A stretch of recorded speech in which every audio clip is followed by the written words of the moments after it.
Ya, semua partai tentu membutuhkan membuka peluang komunikasi, membuka opsi-opsi, peluang koalisi semakin banyak semakin bagus. Itu poin pentingnya. Dan tadi kalau bahasanya Pak Herman, Mas Ahy maupun dari pihak Nasdem adalah jangan saling mengunci dulu supaya ada peluang-peluangnya. Tetapi pertemuan ini saya membacanya kemungkinan terjadinya koalisi cukup besar. Kalau bicara politik, memang orang mengatakan masih 2 tahun, tetapi penjajakan itu sangat penting dilakukan sejak sekarang. Mengapa? Paling tidak pertemuan Nasdem dan Partai Demokrat ini ada beberapa titik yang bisa mempertemukan mereka. Satu, pertemuan ini bisa diinisiasi karena persamaan isu mereka, yaitu tentang sikap penundaan, menolak penundaan, isu penundaan pemilu, dan juga soal 3 periode, itu soal isu, sama isunya, satu itu. Yang kedua, mereka dipersatukan dalam tanda petik ya, sekarang bersatu dalam pertemuan ini artinya, yaitu dua faktor. Kedua, faktor Anies Baswedan.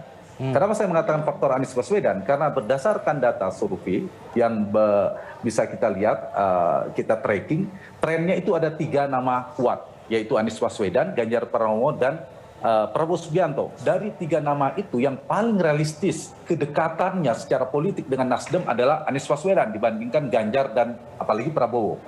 Begitu juga dengan Partai Demokrat. Saya kira lebih realistis, lebih mungkin bersama Anies ketimbang duanya. Bukan kita mengatakan tidak mungkin bersama Ganjar, tetapi lebih mungkin karena Anies berjarak dengan pemerintah, dengan Presiden Jokowi, sama dengan Partai Nasdem. Itu poin yang kedua, karena bisa dipersatukan dengan faktor Anies Baswedan. Yang ketiga, faktor ini saya ingin mengatakan satu adagium ya, dalam politik musuh atau pengganti lawannya. Lawan kita dalam politik adalah kawan kita.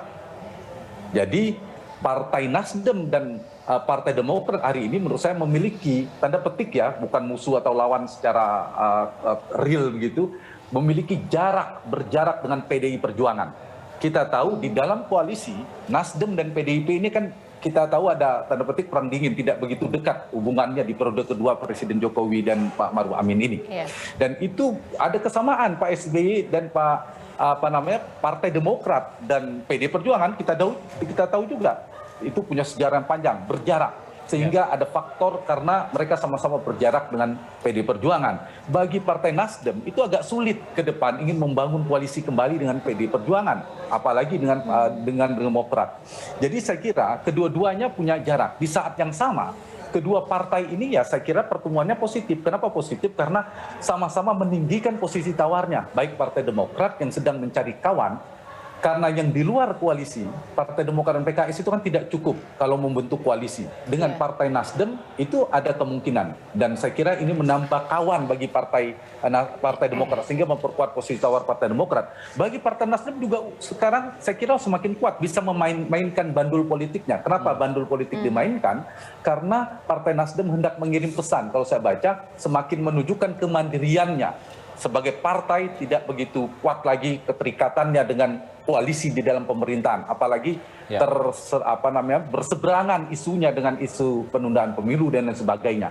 Yang kedua, Partai Nasdem saya kira juga sedang memperkuat posisi politiknya ketika kemarin Pak Presiden Jokowi juga punya statement tentang menyinggung ada isu-isu reshuffle kabinet, menyebutkan kemungkinan peringatan keras tanda petik dia diarahkan kepada Menteri Pertanian soal impor alat pertanian. Itu kan juga posisi yang penting untuk memperkuat Partai Nasdem agar jangan ada reshuffle terhadap kader-kadernya.